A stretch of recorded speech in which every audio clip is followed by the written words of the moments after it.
It's Devin from Weston Audio again with another brand new module to demo for you guys. So without further ado, let's go over this thing real quick, and let me mute the drums and bass.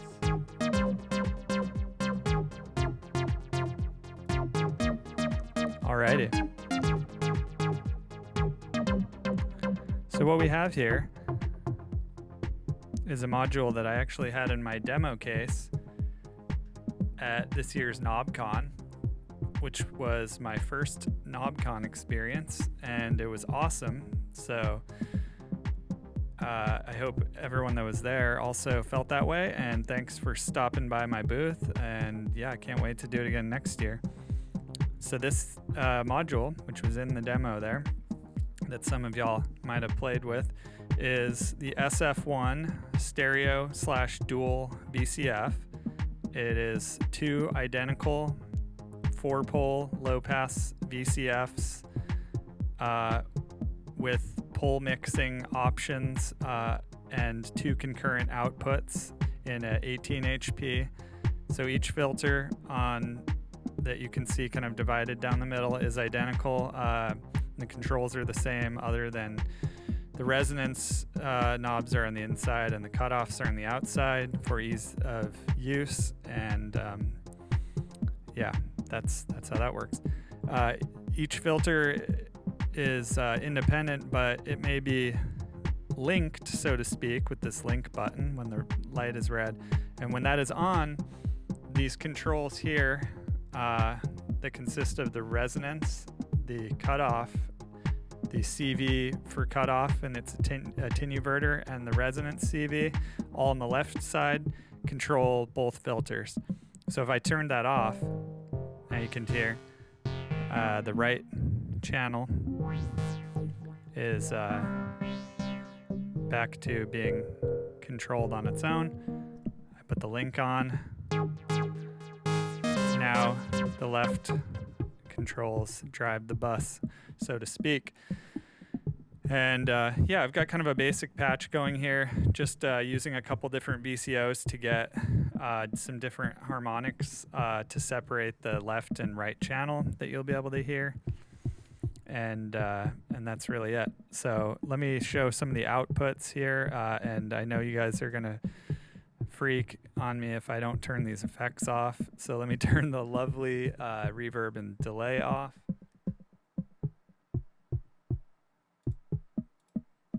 Okay, so each filter has two sets of outputs that are available concurrently. Right now we're patched into the L1/R1 outputs right there.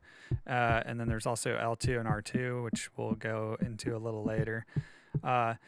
The L1, R1 have 6 possible configurations. You've got Lowpass and Highpass and Bandpass, as shown by these little symbols. And the slope of each of those is shown by the knee there. The more shallow one is a 2-pole, and the more steep one at the bottom is a 4-pole. So this is 2-pole low pass.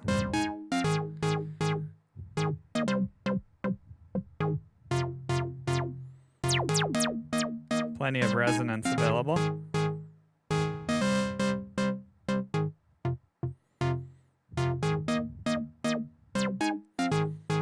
And a 4-pole steeper cutoff. 4-pole low pass.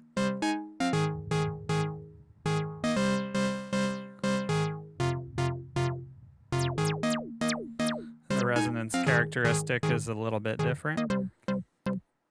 Now you've also got high pass. This is 4-pole high pass.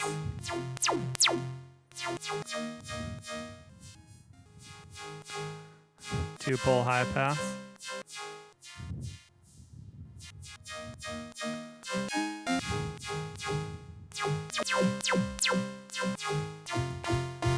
Now there's nobody telling you couldn't select 2 different modes on the different channels, so right? High pass on one, low on the other. It's free country, so they say. Okay, and also bandpass, 2-pole bandpass.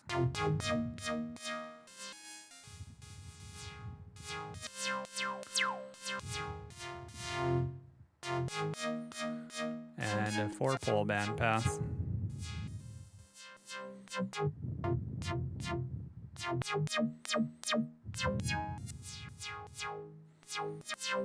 Okay.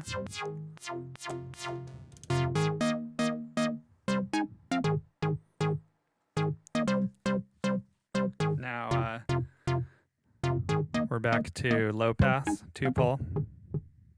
It's probably a good time to mention the audio inputs, which are, you do need to control those. Those are always separate for left and right, but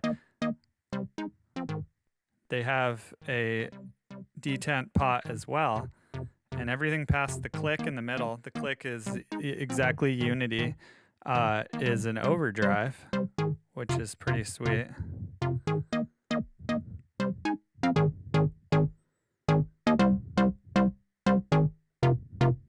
You can start hearing, it's not an overly crunchy,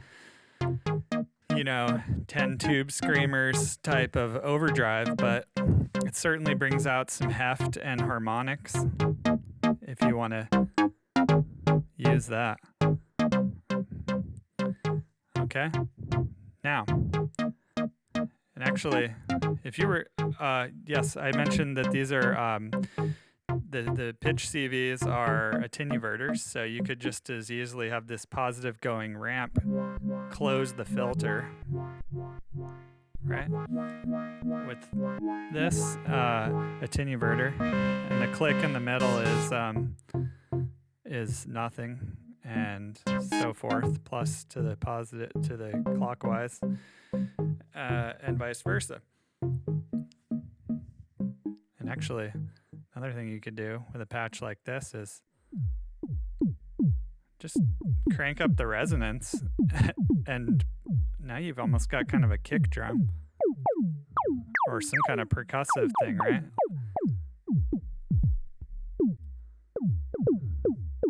And a cleaner sine wave, but less volume with 4-pole versus 2. And that's like easy peasy.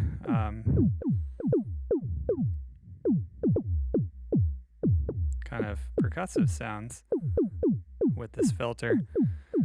So, hooray for multiple uses, right? Now, the L2 R2 outputs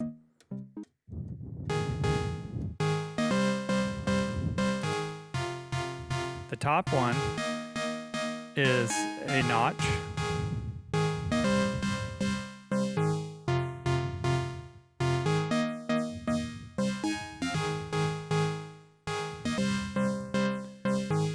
The middle is an all pass, which you're not going to really hear in an instance like this, but you can see the phase moving if you look at the data.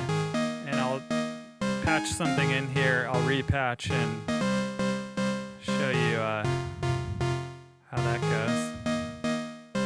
And the bottom is a phaser.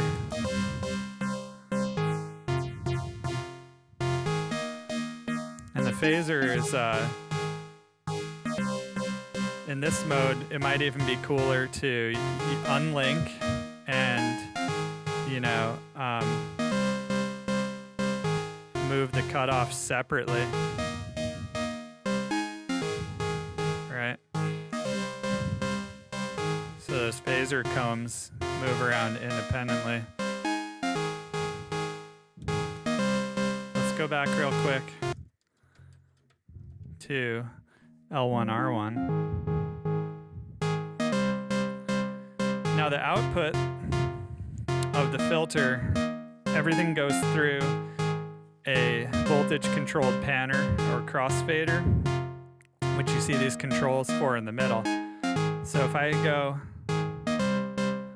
and turn this knob here, it's labeled left, right, so full counterclockwise is everything that goes into L1 comes of the left audio input comes out of the left audio outputs, and same with the right going to the right. If it's all the way over clockwise, they reverse. Everything from the left audio input is going to the right filter and vice versa. You can also CV that, so if you put it in the middle and send it like an LFO, now I'm panning the stereo image of left and right. You can hear them moving, and you know, it'll modulate up into audio rates and give you a tremolo effect.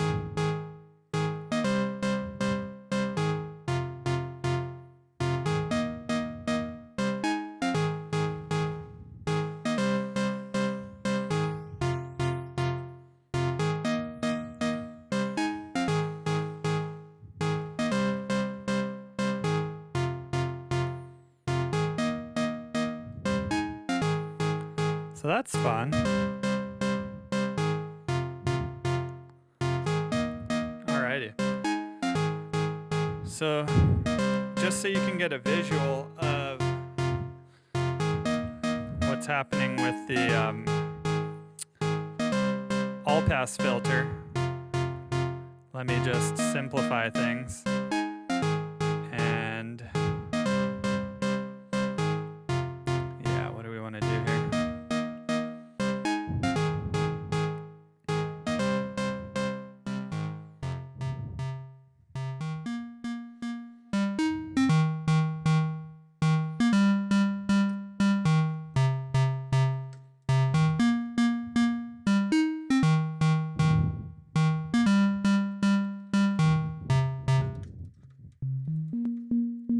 Okay. Now you can see pretty clearly that the green sine wave is the input and the blue is the output. Okay. So we'll go back to these outputs here. And this is your notch.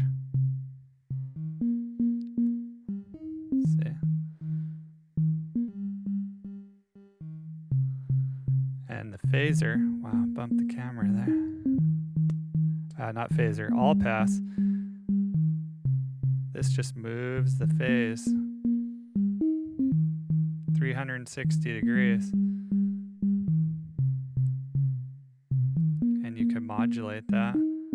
So, you know, let's put this LFO back into the cutoff.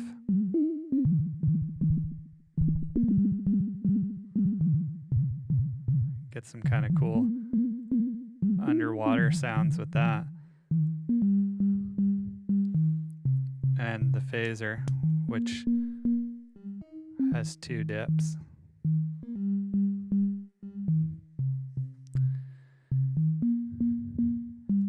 Okay. Now actually, these outputs, the resonance will affect them, but it can get pretty crazy. See that? But that might be just the thing you're looking for. So it's there. If you were to take and patch the output of L2 into the audio of 1, then you would have that potential phase adjustment on this all-pass mode. It would be doubled, so you could go 720 degrees. And that might be useful for something. I think that about covers it. Of course, there's volts per octave input, so we went into self-resonance before, and that will basically yield a nice sine wave. So I'll just, oh yeah, let's go back to the input here. It will yield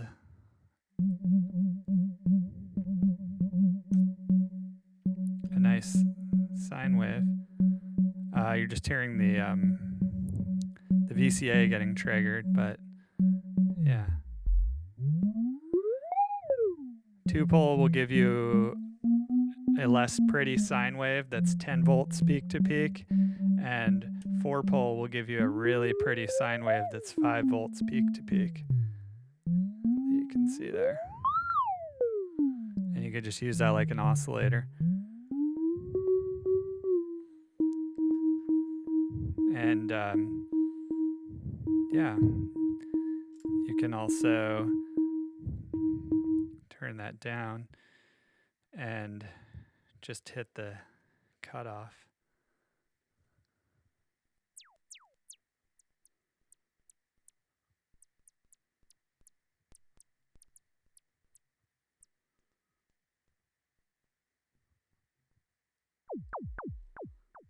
And get some percussive type effects. Or you could hit the resonance with that.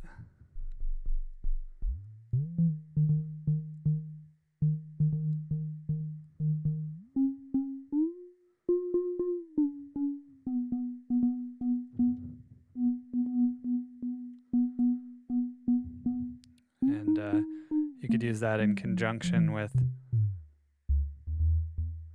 the volts per octave input, right? I'll just put an LFO in it for fun.